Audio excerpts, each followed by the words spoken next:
welcome to Wednesday Night Musical Osmosis, where intelligent dissonant thoughts meet melodic euphonious reality. I am your musically magnanimous host, Nick the Saucy One Catsaurus, broadcasting to you live as always from the shadow of Hurricane Mountain, Tennessee. And I also want to introduce my progressively proficient co-host, calling in from a very snowed-in Charm City today, my pal, O'Dell Norman. O'Dell, what's up? Hey, what's going on? Nothing, man. So I'm down here in Tennessee, and we got about a foot, and I don't want to do boring radio that talks about the weather, but you guys got some historical snowfall there in Baltimore, right? Yeah, I believe like BWI airport reported like 29 inches. I think we got a little over 30. Like 30, 31 inches up. We're a little north, closer to the Pennsylvania line, so we got hit a little more than they did. Well, I know from living up north and living in D.C. and Baltimore area, more so in the D.C. area, that you guys are much more of a hardy bunch than down south where we get 6 inches and the town shuts down for a week. So you get 30 inches of snow. How long does it take before the school's open and you have to go back to work and the highways are clear? Oh man. Today was my first day back to work. The schools are out till Monday. They just went on and closed them. They're like, forget about it. A lot of the areas, it's not the main roads, but it's the side roads. And if you know Baltimore, you will know that it's tough for the plows to get through those side roads. So a lot of beer drinking and snow shoveling takes place. And a lot of getting to know your neighbors during that stretch. So yesterday and the day before, we basically were able to shovel everything out so people can actually, make their way on the roads and everything. Cool. Speaking of snow, my little snow bunny maven domestic herself, the producer that always makes sure we sound good even when we're fucking up. Dee, are you back there? I am back here lurking in the shadows. And working on Maven Domestic, it just so happens. I'm going to have my grand opening of the new site in just a few days, so I'm making sure that everything is absolutely perfect. And it looks beautiful. And one part of me, I'm like, man, kick ass. This is an amazing site. She did a great job. And then the other part of me is like, why does the site she made for me look like kindergarten compared to this? This looks like comic books compared to Picasso. Because that's what you wanted it to look like. That's what you asked for, so that's what I gave you. That's no secret, You're right? You're definitely a minimalist. Mm-hmm. All right. No, why don't you tell us who we got coming up real fast? We're booked until like April on all the shows. So just real quick. Yeah. It's absolutely insane. Okay, so everybody, if anybody doesn't happen to already know, we do have Friday Night Drunken Trivia. We have Wednesdays is Musical Osmosis, and Sundays we not only have the Ignorance Equation, but we also have Kettle of Fish, which is super duper fun. Coming up on our next umpteen shows, we have comedian Heidi Heaslett, comedian Liz Neal, metal guitarist Xander Demos, comedians Caleb Simon, comedian Bobo Belford, Victoria Ruse from Downtown Boys. We have Steven Spadova, who's a men's child support advocate. We have, of course, Corey Clark from Warrior Soul will be back. And on the political show. Of course. And then we have comedian Rebecca Lee. And saving the very best for last, other than tonight, of course, we have from the show Superstore, that's right, the NBC News show Superstore, we have Nico Santos, who plays Mateo. Super duper fun guy. He's going to be on.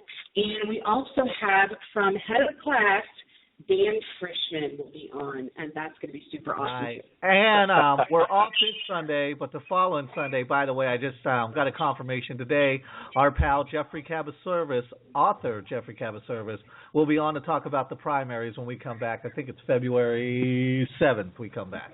With the nice. This is Very our last cool. show into the summer. All right.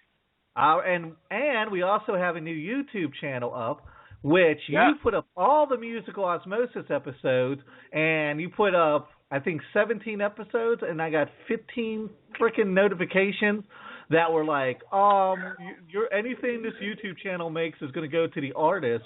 And somehow they have an algorithm that knew every song, even the Christmas episode, Adele. They're like, you played like Hark the Angels Sing by blah, blah, blah, 1947. You owe, like, if you're making any money, it goes to this artist. Like, we don't, if Unbelievable. any money, which, I'm not doing it for the money. I'm putting up for the fans. I don't even know how that money part of that works. But it all goes to the artists who come on the shows anyways, because it's their copywritten music. We don't get a penny of it. That's crazy, right? That is, if I was in this for money, we don't get a penny of it. It all goes to the artist. Unbelievable. So that's nuts. Wow. Anyways, thank you, Dee. I'm getting a little bit of feedback, so you can go hide back in Magic Mountain. Odell, before we get into the crux of the episode, in about a month, we're having Downtown Boys on the show. I sent you some of their music. How about those Downtown Boys? Pretty mind-blowing, huh? Yeah, I have never heard of them, and you sent me their stuff, and it just, oh man, it's intense. It's just good stuff, and I can't wait to have them on. I just started getting really into them. As soon as you sent me the link, I was like, whoa, this is really, really good. This is right up my alley, and can't wait to have them on.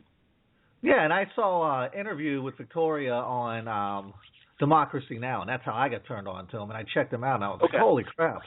And that's why I love Facebook, dude, because you can just find, like, you can get turned on to someone new, find them on Facebook, and sometimes they'll have a personal page, sometimes they don't. I don't spend a lot of time writing, like, fan pages, because a lot of times sometimes they'll check them, but a lot of times they won't.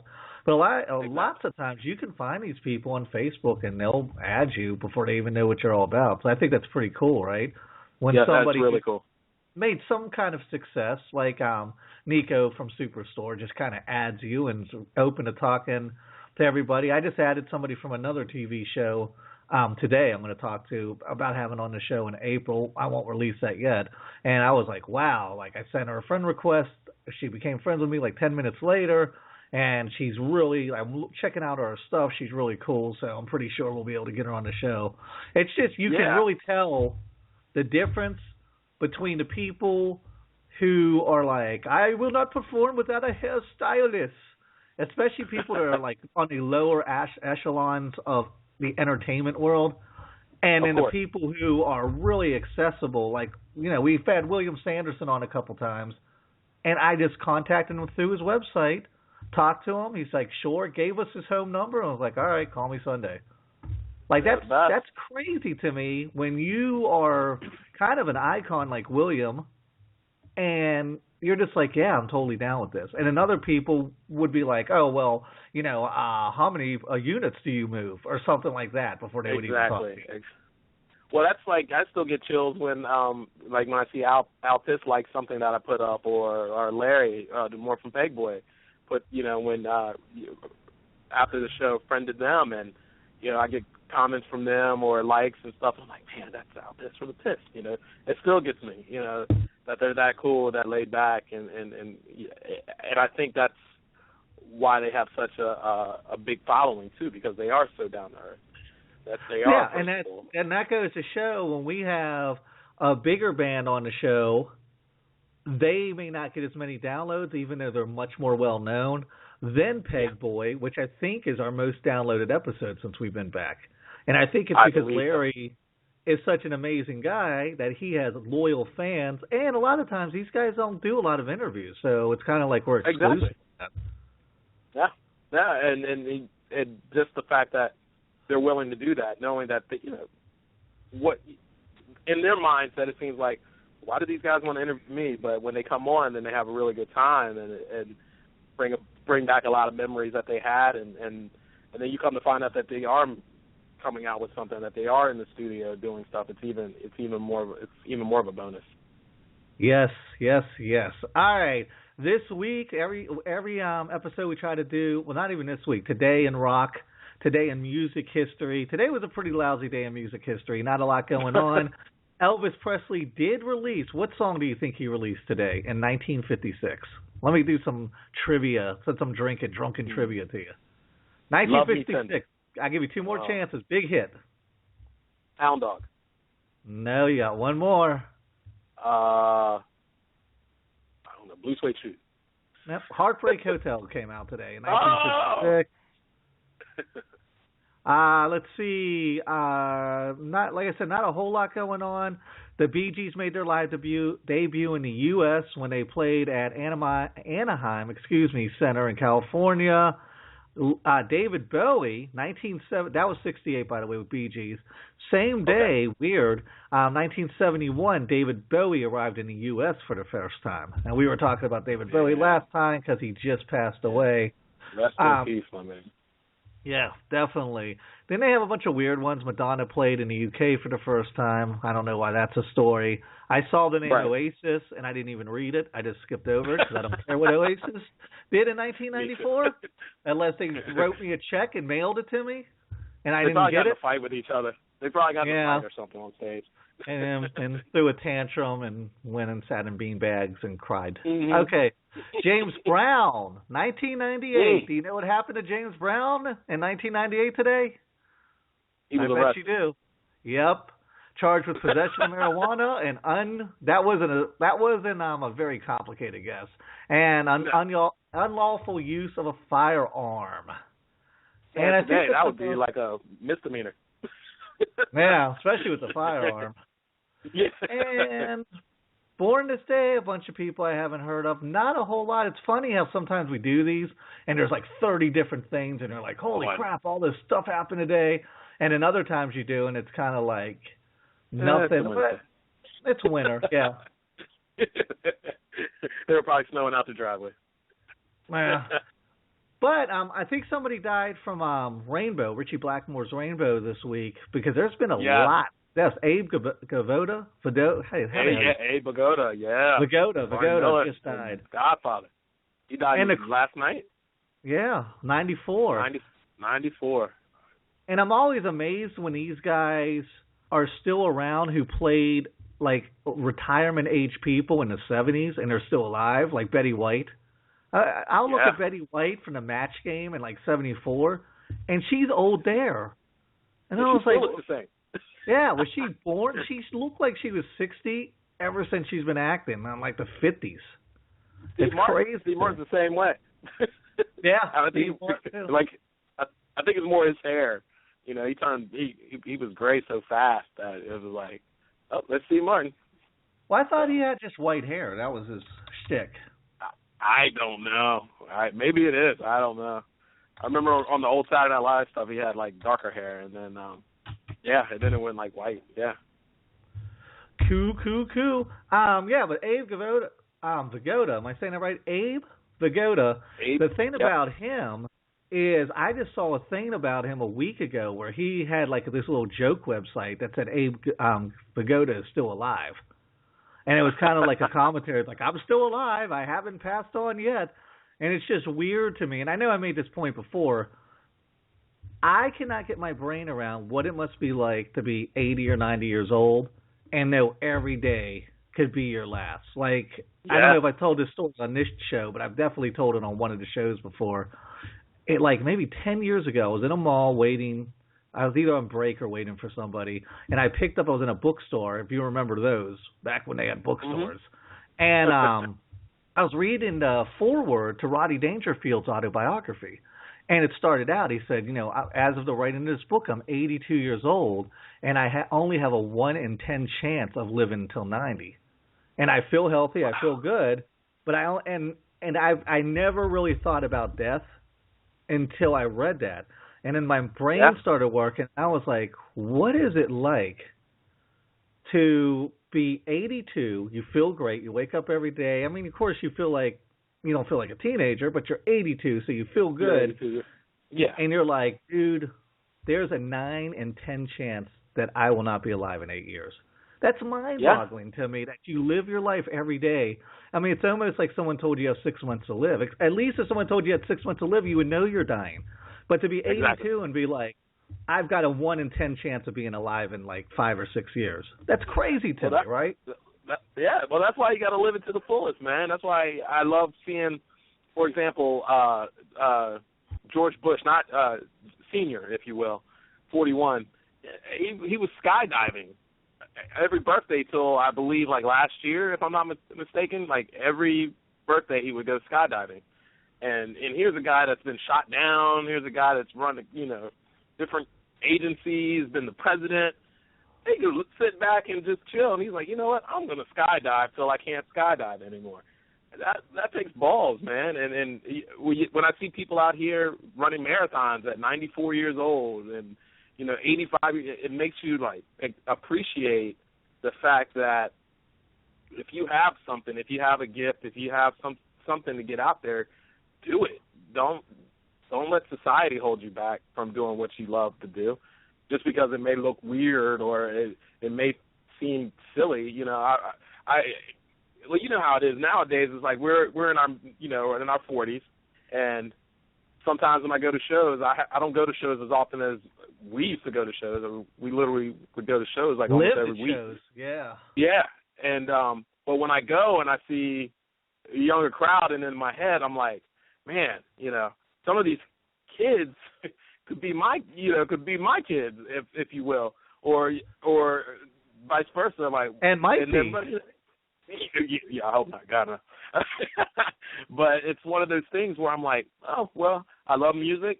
I love still listening to new bands. I love hearing stuff that it just takes me, and I'm still amazed when I hear an artist that I've never heard before, and they're doing things that I'm like, wow, I wish I had thought of that, stuff like that, and it's enlightening, and it makes you feel younger. That's why I think times have definitely changed for a loop when we hit our like maybe mid-20s, and we had friends that were like, oh well, I'm a grown up now, so I can't really hang out anymore, and I just have to be about work and coming home and fucking TiVo and One Tree Hill or whatever these people were doing.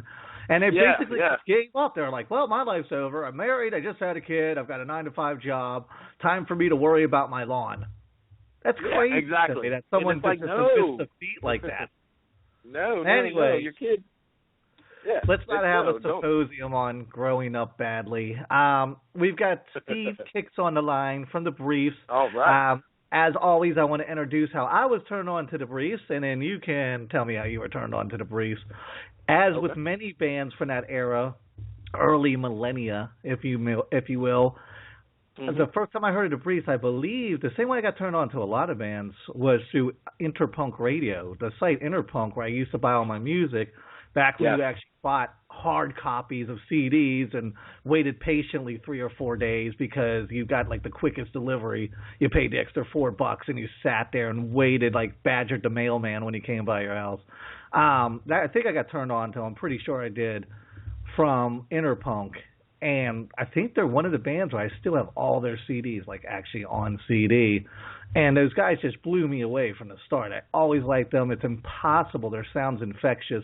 It's impossible, like, not to groove when they're on. I would play them at parties. And you know our friends. We don't have just exclusively punk friends. We have friends from across the gamut, every kind of culture, if you will. And everybody dug. They were one of those bands that everybody dug. And they're one of the reasons I brought the show back. I was like, I want to interview the Briefs, the Pissed, and Peg Boy. And I tried to get a hold of those guys a couple years ago when I had the show. I couldn't. I got bored with it and was concentrating on the political show more, on the Sunday show. And then when I brought the show back a few months ago, I was able to get a hold of all these guys. And I don't know where to go from here. Now it's like, okay. I'm like a dog that actually caught the proverbial tire.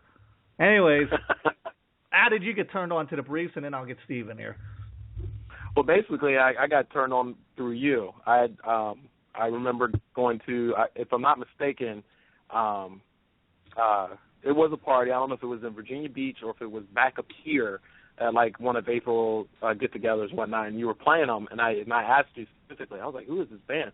And you were like, oh, these are the Briefs. You never heard of them? And at that time, I was still in the punk, but I wasn't as much in the punk. I started going into other types of music. Yeah. And I just remember, going to Interpunk and getting their stuff. Actually, I remember going to D.C. one day and getting one of their early albums that they had in the early 2000s, and then been hooked ever since. And actually, when you told me we were having them on, I through the graces of technology, I basically downloaded everything that they had, and just been listening to it nonstop for about like the last month and a half, which is good. They really, really are.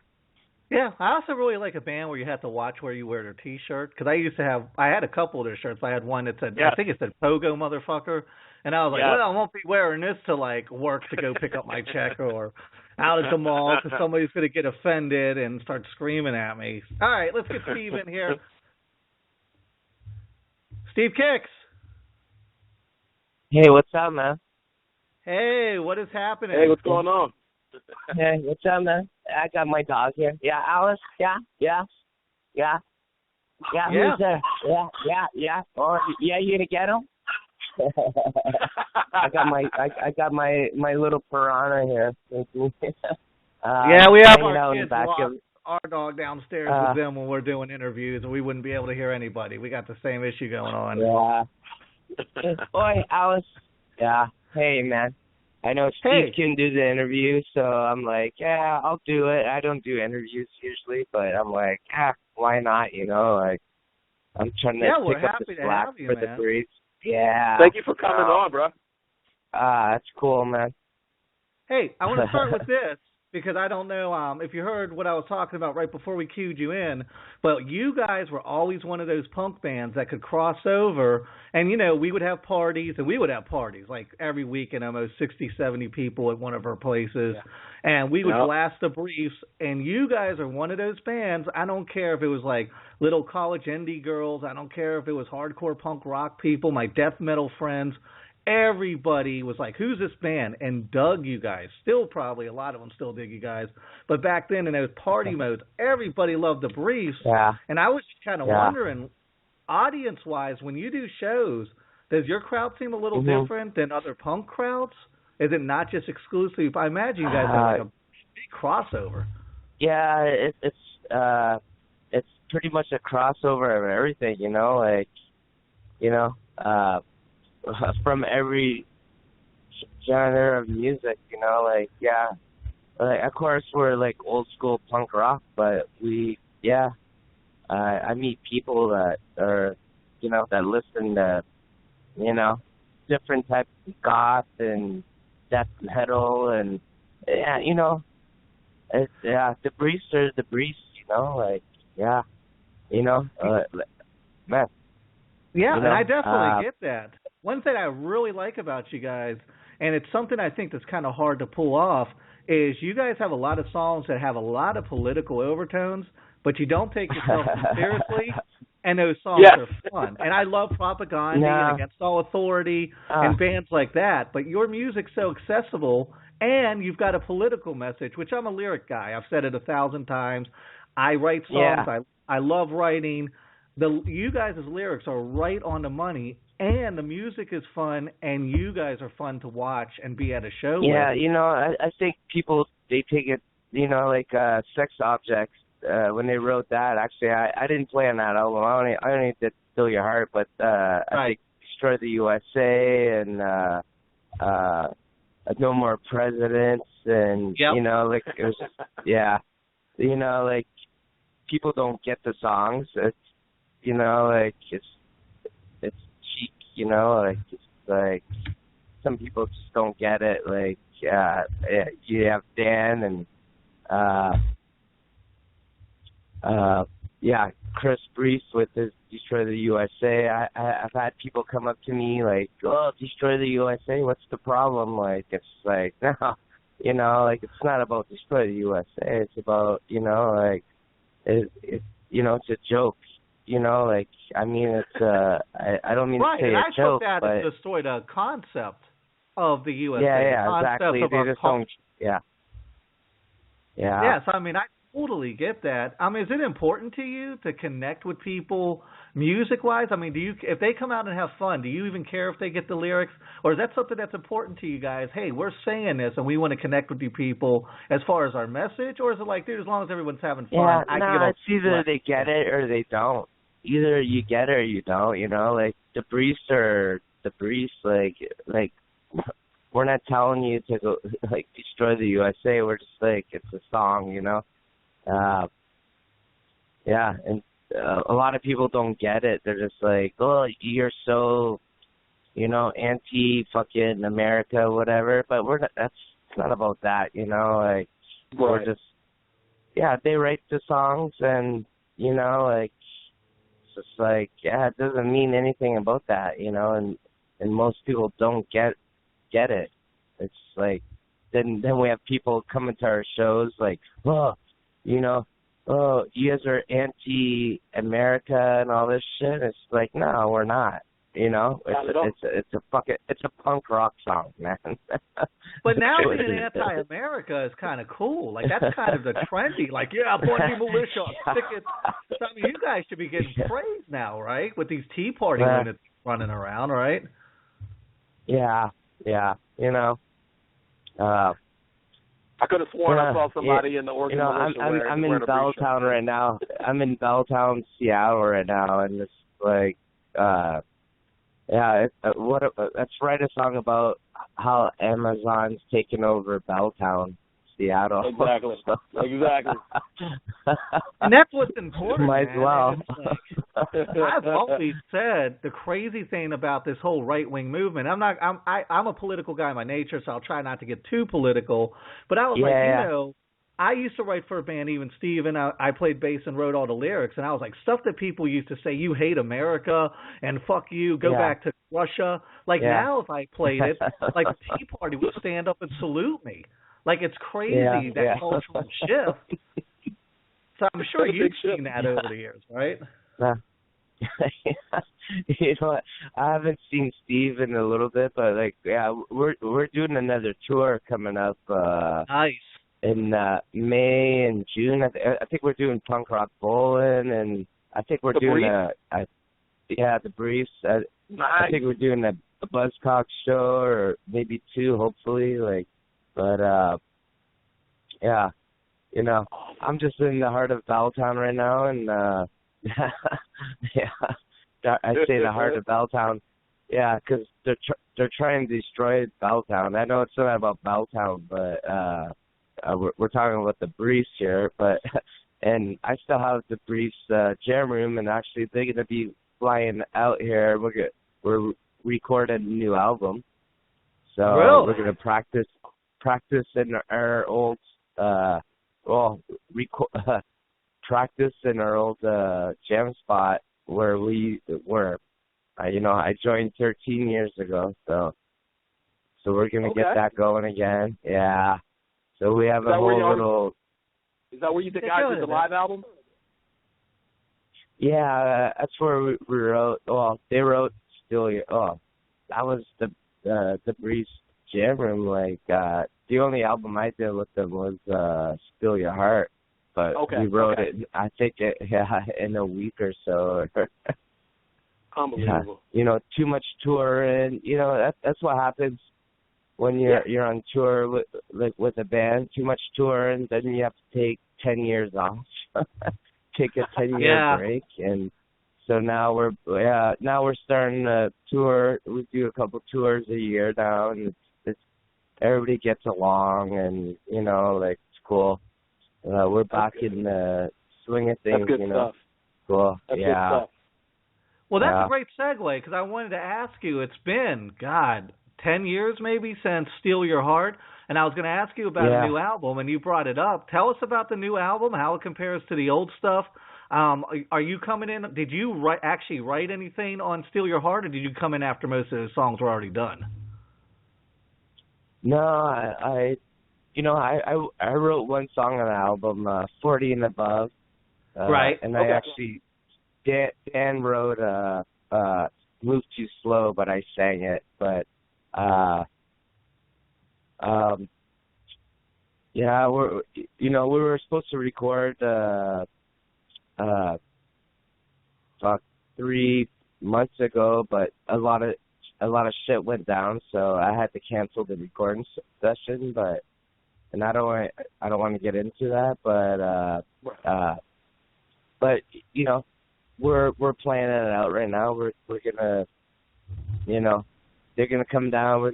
We already started writing some new songs, which were fucking awesome songs. You know, we got one day to practice, and but I had to leave, so we didn't get to go record or anything. But yeah, they're gonna come up here, and we're gonna this is my new saying is we're gonna bang it out. Nice. I like to bang things. I like to bang things out. I like I to bet bang you do. things out. I watched your documentary. I know all about it. Yeah, exactly. I like to bang things out. Yeah, in different ways, you know.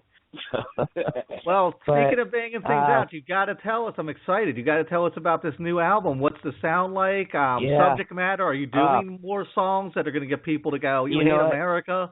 What's it like? You know what? I think we're gonna go for more of I say hardcore, because the whole time we're practicing, I was like, yeah, it's gonna be like Dan and Steve and Chris are like, let's do a hardcore album. Not a hardcore, but like, you know, just in your face fucking album. That's all. Okay. Like, yeah. So like. Well, I mean, at this point, you don't have anything to prove, right? You can just go in and bang out anything you want, and still be exactly, the breeze. Man. Bang it out, man. Let's just bang it out, and that's what we were supposed to do when I went down the last tour. But like I said, stuff went down, and you know, and which I appreciate. You know, my bandmates, they were there for me, and Falcon, our tour manager. Yes, he's awesome. You know. Yeah, like I said, like we're not gonna talk about it, but I went through some harsh shit, and my bandmates were there for me, and like I said, they're gonna come down here. We're gonna bang it out. That's great that they got your back like that too. That's more. Yeah, of course. That's you know. Yeah, that's more than the band right there, man. That's like, you know, that's family right there. So. And you have to have family, that, right, you know? O'Dell? I mean, you were one of our, 19 people, and even Steven, and you knew all the problems, inner turmoil we had, which is kind of people not taking it seriously or going behind each other's back and stuff. So that you definitely got to have that unity, especially in a punk band. Yeah. Because that's pissing liquor in that lifestyle. Yeah. And you like that said, that 10 years apart, man, you reflect on a lot of good times in those 10 years that you're missing. You're like, man, yeah, those were some good times. So. It's funny too, because I was always the bad seed of the band. So like when they would say band meeting, I'd be like, oh fuck, we need a band meeting. I knew something was up. They'd sit me down, and the briefs. Like getting called they were all. They're like, what were you doing last night? You know, like so many tour stories, and like, oh my god. You know, I'm gonna write a book about this. Like, I'm gonna write a book about this. Yeah, you know, I'm online right now. It's called. It's gonna be called Just for Kicks, Never a Dull Moment, and you're gonna read my tour stories, man. The brief. Nice. Like, nice. So many. Oh my god, I have pages of. You know, brainstorming. I'm like, oh yeah, this story. I stories keep on coming up. I'm like, oh my god, I forgot about this story and that. I'm like, I just keep on writing them down. You know, like it's crazy, but that's man. hard though, right? To kind of break that, just that flow of consciousness and put all those thoughts down in an organized manner that someone can read without being like, good God, this guy's a fucking maniac. What's he saying?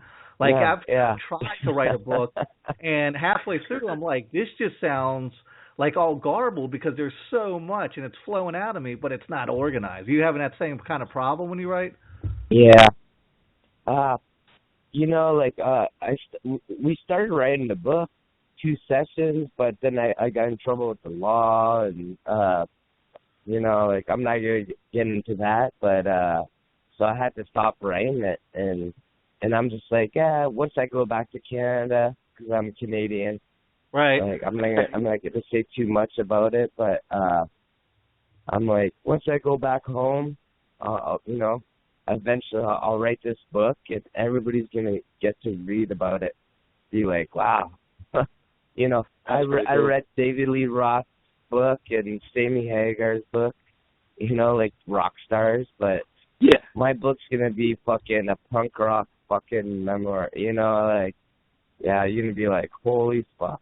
You want to read a book that'll blow your mind? Check out Mark Manning's book, Fucked by Rock. He was the lead singer of Zodiac Mind Warp and A Love Reaction. That book will run you down. That book is amazing. Really? Oh. Yeah, Mark Manning from Zodiac. Get his book. Can you text that to me? Yeah, I mean I read text it, that to me, and I was disgusted, but in a good way. You know what I'm saying? Like, that book was phenomenal. Hey, let me ask you this while we're on the subject of Canada. Yeah. When you're doing punk music here and people know who you are in Canada, talking about the lens of how people look through things, do you get more of an acceptable, hey, you're doing something legitimate, I imagine, in Canada, than here when they're like, oh, a lowly punk rocker, fuck you? Like, or am I just kind of thinking about that the wrong way? Are they more accepting? You know what? You know what? The thing with that question, like, you know what? I'm so out of touch with Canada because I've been in the States now for, you know, for like I think 2006 or 2003. Oh wow. You know, Canada has great fucking bands. DOA. Fuck, man. Pointed Six. Yeah. Yep. I don't know if you know those bands at all, like old school bands. I know Dish Rags from Victoria, yeah. Mm-hmm. You know, that was Dan's favorite band. And you know, I played in Forgotten Rebels? Newtown Animals. I played Newtown Animals, and it's funny because they all my guitar player, Bobby Beefy, came down and brought me all these VHSs with a VCR too, and I have all this old school footage that I made like a little video, and I've been watching it and just like, wow, you know, like, holy fuck. I should make a DVD, but it's VHS, you know, like, I'm like, but I watch it at home, I'm like, you know. Well, just to give some context here, you came from Newtown Animals. Let me go ahead and I'm going to play about a minute of Newtown Animals just to let the audience know what that sound was like, and then we'll talk about do it, Nick. moving into the briefs. So here goes some Newtown Animals. Yeah.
Yeah, I love the harmony of that song. That song is amazing. You guys were amazing. Why did Newtown Animals break up, and how did you get into the Briefs?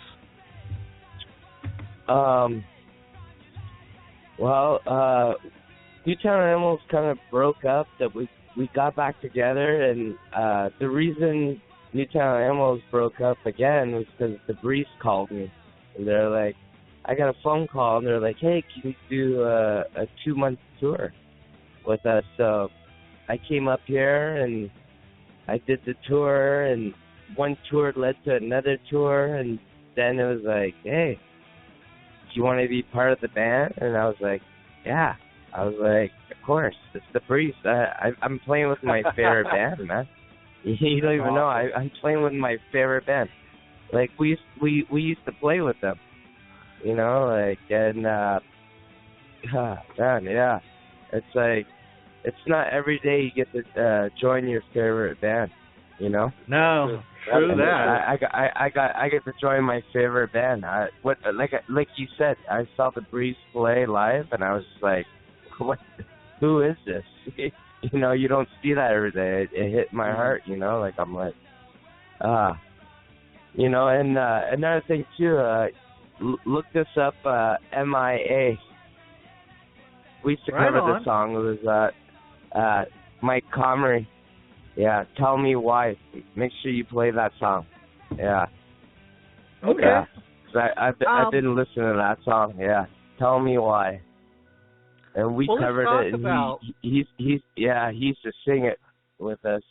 A couple shows we did, you know, like, yeah. Let's talk about you jumping into the Briefs, because those guys had already been around. Like you said, they were one of your favorite bands. They'd been around 5 or 6 years, had 3 albums out. What was it like trying to fill Lance Romance's shoes? Was there resistance from the audience, or did you fit right in? What was that experience like? At first, it was like, everybody's like, who the fuck are you? Like, who is this new guy here? You know, I had black hair. They're all, you know, are trademarked. You know, like, we dye our hair blonde, and you know, like, and I had black hair, and everybody's like, who the fuck are you? Bill, like, what? You're in the Briefs? And everybody hated me at first. It was a tough first tour, I'll tell you that. And I even made fun of it. I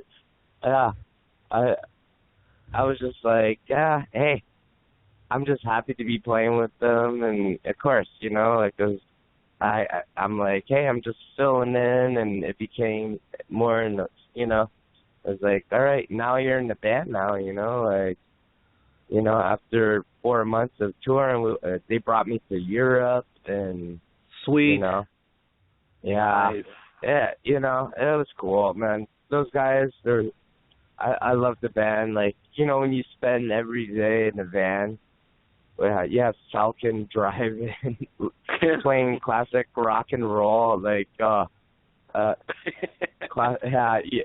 you knew this game, you may be listening right now. Hi, Falcon. Or how do you Can not Man get now. burned out on that rigorous tour schedule? I call him Can Man. His name's Can Man now. So maybe he's listening to this right now in Germany.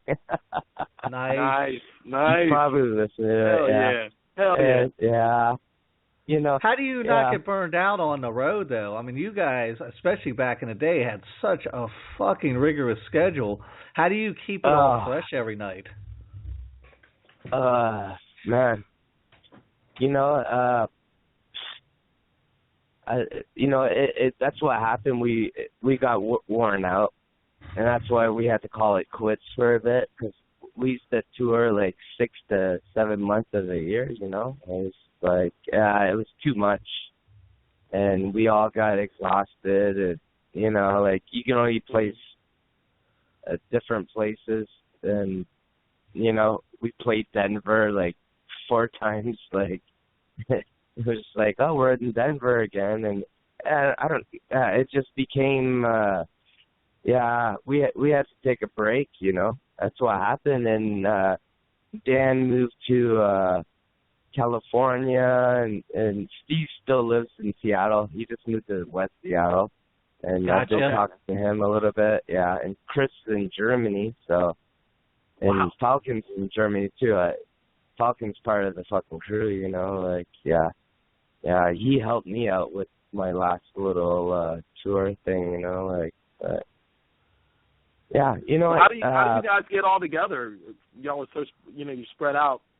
How's the managing the time to get everybody together to, you know, quote unquote, bang it out? You know what? Usually it's we show up before the tour, and we get 1 or 2 practices in, and we play the old songs or the brief songs, and whatever works. You know, we try different songs, and whatever song sounds good, then we yeah, let's do this song. And, you know, sometimes live, like, we're like, you know that song? I'm like, no, not really. I'm like, Right. I'll go with it. I'll try it. Yeah, I know. Yeah, That's the beauty of punk. Yeah, it's punk rock, man. It's Yeah, if punk you're in a rock, Steve man. Miller band, you can never get away with that shit. Nah, you know, yeah. And so how are you juggling the briefs with the Cute Lepers? Like, how do you juggle the time-wise when you're going to play with these guys, when you're going to play you and Steve? Like, how are you going back and forth between those two bands? No, the Cute Lepers are done. Really? Yeah, oh, wow. Yeah. The cute Lepers are done. We'll see. There might be a reunion of some sort, maybe. I'm not too sure. We'll see. I just kind of. I'm actually playing. I'm playing with Josh and Wayne from the Spits right now. A band called The Crap. So that's my side band that I'm doing right now in Seattle. Okay. And which is cool because we all relate. It's like Spits. Yeah.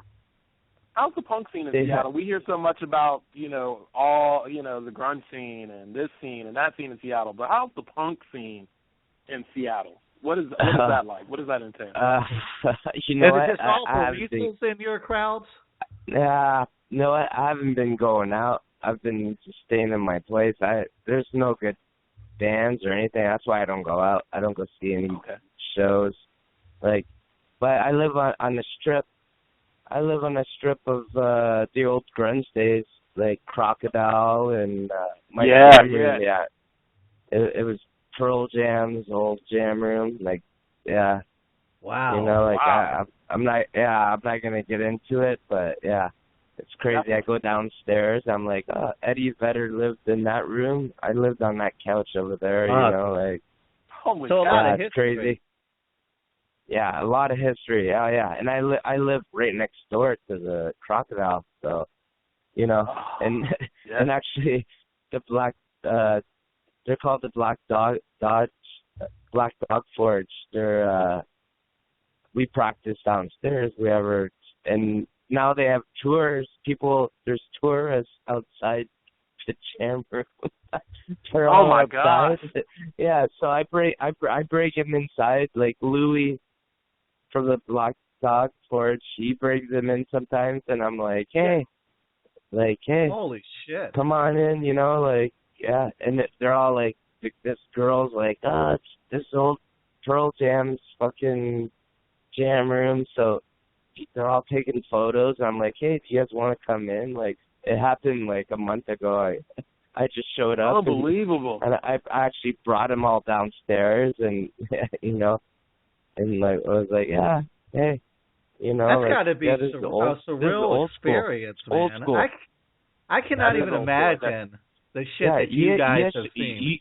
You guys should come down, come take a tour too.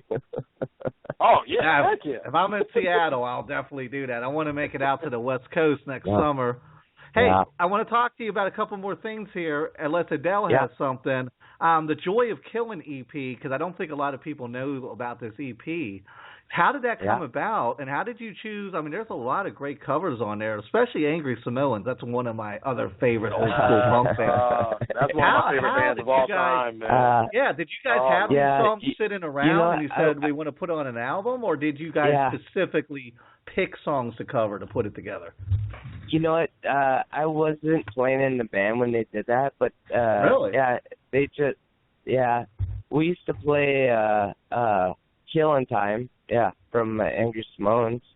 Oh man! Yes. Actually, Chris sings that song, and actually I listened to it because I have it on my iPod. I listened to all the Grease stuff, just to be like, what's all this weird shit on my iPod that my girlfriend had, and I'm like, oh. But I listened to that whole album, and we used to play Killing Time from Angry Samoans, and it's funny because when I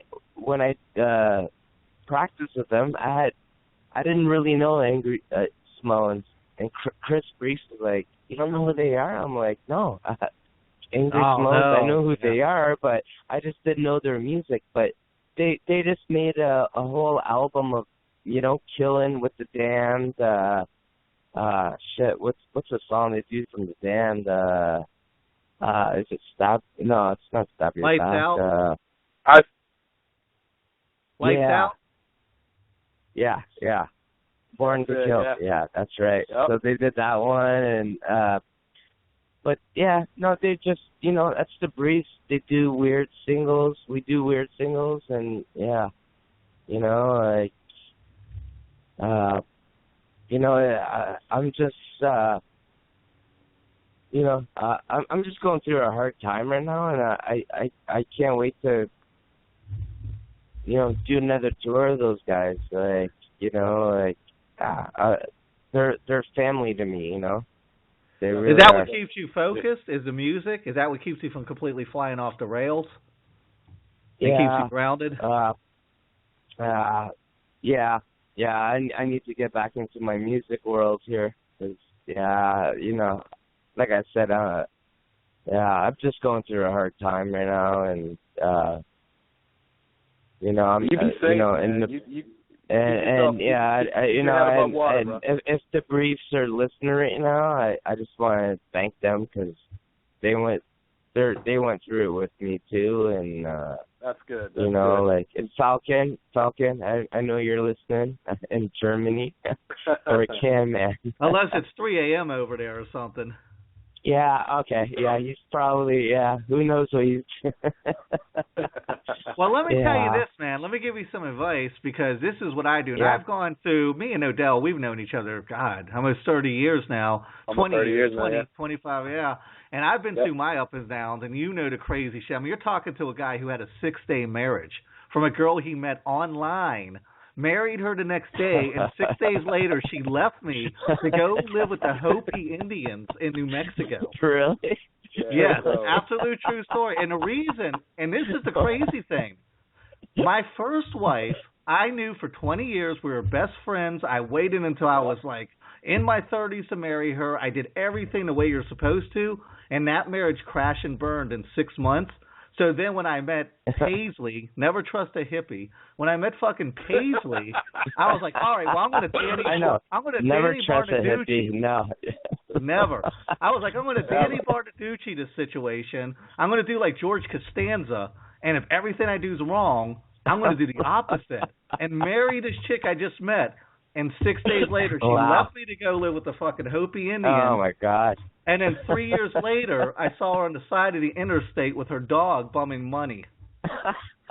Dude, are you kidding me? No. Wow, that's a good story right there, man. Dude, see, he called me he called me, dude, when he got married. Like, he called me. He's like, dude, that's what I did. I'm like, what? He's like, I just got married. I'm like, you're shitting me, right? He's like, no, I just got married. I'm like, to who? And he was like, some girl I just met. I'm like, oh boy. Let the countdown begin. Yeah. Anyways, you know what? Hey, like I said, I usually don't do interviews and stuff, and Steve was like, I can't do the interview, so I picked up the interview, but when I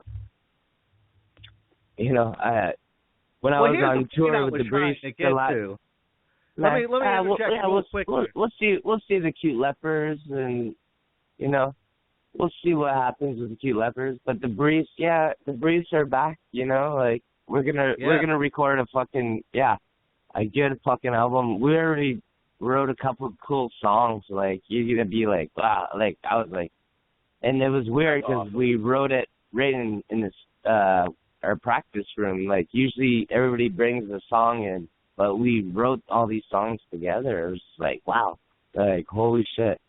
And I think Steve recorded some of it, so at least we won't forget it, Like or like. Well, I'm definitely Steve has looking it on his forward to that. I cannot wait to hear the new Brief. But hey, let me finish this thought here because this is important. Yeah. So that was horrible when that happened. In fact, I became suicidal. I was a fucking mess when that happened. But now it's an interesting story. So I always kind of live my life from my deathbed backwards, and I think, okay, when I'm on my deathbed, I'm not going to give a shit what size TV I had. Yeah. Or you know what I'm saying? But I'm going to care about how many interesting stories I have. So whatever you're going through, the way I deal with shit like that is it's going to be an interesting story one day. I don't know if that helps or not, but you definitely, like you said, you're writing a book. You've got interesting stories, and I think that's I'm gonna, I started writing it, but I had to stop because I got in trouble with the law, and but like I said, everybody's gonna read. And the people that read it, yeah. It's it's a punk rocker living in Seattle, and I want to keep it at that, But and people get something. You're gonna read my stories, man. Like, man, believe me, I've seen it all. I've done it all. Yeah. So don't sweat it, man. Yeah. You'll have great stories, and that's what really counts in the end, not like how much money you had in the bank or how big your car was or whatever. Yeah. Hey, O'Dell, do you have anything? Because we've only got a couple minutes left. No, I just really appreciate. I really appreciate your honesty, man, and it's cool. Hey, thank you. No, it's you totally guys. Cool because thank you know you what, guys. you're, Like I said, I don't do interviews usually, so I didn't know what to expect. I'm like, you're doing great. You know the fans are gonna love it. This is awesome. I just really want to, I miss my girlfriend Jenna. I give it to her. Like, I miss her, and and I'll get back on my feet, and absolutely. I appreciate talking to you guys, man. You guys are cool, man. Thank you, right man. on. I appreciate you guys. Yeah. Hey, let me end with one last question because I've got to talk about the greatest story ever told. I put it on again the other day. I hadn't watched it in a couple years. I've got it on DVD. And this is still one of the best documentaries, punk documentaries I've ever watched. Unbelievable. Really. Yeah, I know. It's a pretty good story, man. The Briefs, they get signed to a major label, and like everybody hated them, and they were like, but they walked away with they didn't have to do 2 albums, They actually put a little 3-song fucking CD. That was it, and they walked away. Whatever, it's cool. It's like, and it was funny because Mark Stern was like, "Hey, when you guys walk down from Interscope, I'll pick you up," and that's why we went on BYO. Right. BYO took over them. Yeah, they're like, and Mark Stern, he's a punk rocker. He knows. Yeah, punk rock doesn't. They don't belong in major labels. No, not at all. Too many bands that I used to like have turned to shit labels. No. But anyways, I could sit here and talk for hours, but I'm not gonna keep you guys. Like, it's just funny. It's like so many stories. Like, touring with Youth Brigade in Japan. Oh God. I can't even imagine. Mark and Sean and Adam. Those 3 brothers, man. I'll tell you. Alrighty, we'll see. When the cops, go ahead, finish your thought. Right on, man. Hey, you guys. It's good to talk to you guys. Thanks for doing a cool interview, man. Like, I didn't know what to expect. You made it cool. Thank you, brother. Thank you, man. You guys have a good night, man. Yep, and I'm going to play a song that my co-host on a political show who's never listened to punk, he said, "Oh my God, who's this band? I love them." Put MIA on. MAI. Well, I don't have that tell here me handy, why. but I'm going to play some We Americans. Because our We Americans, this. Perfect. Of course. And I think this song is more like this song is more like appropriate today than it was when it was written. This song is pathetic and so on. All right, Steve. I want to thank you very much. Everybody check out the coming from a Canadian to the Americans. No We doubt. Americans. All right, you guys have a good night, man. All right. Thanks, Steve. Man. Be I'll safe, talk brother. to you guys. Thank you. All right, bye. All right, we'll man. be back here in 2 weeks, and you guys have a very good evening. We're going to play some We Americans from the Brief. Good night, guys. All right. Good night. See ya, man.